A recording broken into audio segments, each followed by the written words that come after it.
странный противный звук в районе правой передней части всего автомобиля.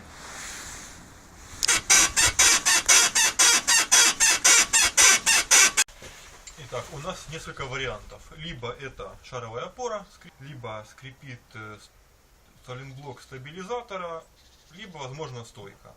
Так вскрытие покажет. Срываем колеса.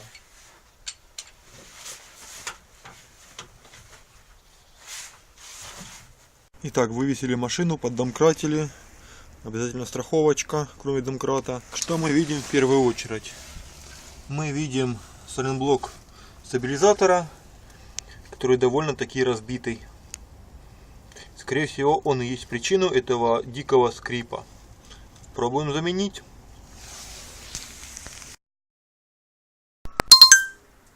Произвели закупку сайлентблока.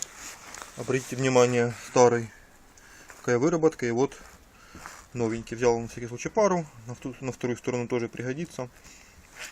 Конечно, у нас не могло пройти все идеально. И при попытке выкрутить саму скобу, одна шпилька лопнула. Что делаем в таких случаях? Остатки обрезал болгарку и высверлил остатки старой шпильки. Ну, можно сказать, это болт, который приварен. Ну, назовем ее шпилька.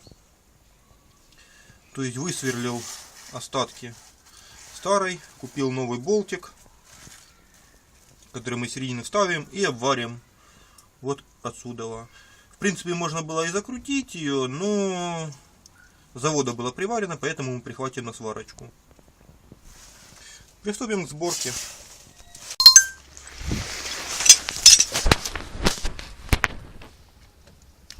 Так, как мы видим, сайлентблок уже на месте. Опускаем машину и пробуем на наличие посторонних шумов.